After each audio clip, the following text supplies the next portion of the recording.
ஆண் காதல் பெரிதா பெண் காதல் பெரிதா? ஆணின் காதலுக்கும் பெண்ணின் காதலுக்கும் உள்ள வேறுபாட்டை காட்சிப்படுத்துகிற அழகிய குறுந்தொகை பாடல் இது. தமிழதிகாரம்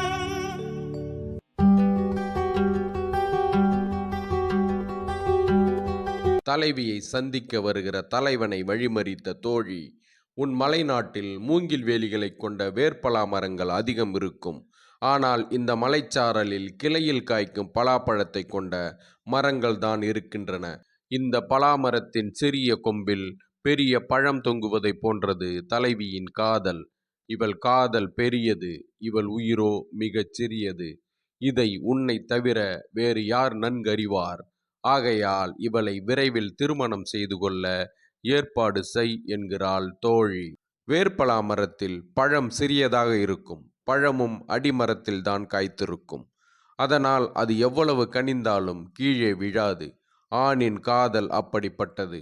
அதற்கு எந்த ஆபத்தும் கிடையாது. அதனால் காதல் வயப்பட்ட ஆண் எவ்வளவு காலமானாலும் கவலை கொள்ளாமல் இருக்கலாம். ஆனால் பலாமரத்தின் உச்சிக்கிளையில் காய்க்கும் மிகப்பெரிய பலாப்பழங்கள் கனிந்துவிட்டால் காம்பு ஒடிந்து கீழே விழுந்து விடக்கூடும். பெண்ணின் காதல் அப்படிப்பட்டது. அதற்கு ஆபத்துகள் அதிகம். அதனால் காதல் வயப்பட்ட பெண் நாட்கள் ஆக ஆக காதலுக்கு ஏதாவது ஊறு நேர்ந்து விடுமோ என கவலை கொள்ள தொடங்கி விடுவாள். அப்படி காதலுக்கு ஊறு நேர்ந்தால் உயிரை மாய்த்து கொண்டு விடுவாள். இக்கருத்தினைத்தான் இந்த பாடலில் தோழி மறைமுகமாக தலைவனுக்கு சொல்கிறாள்.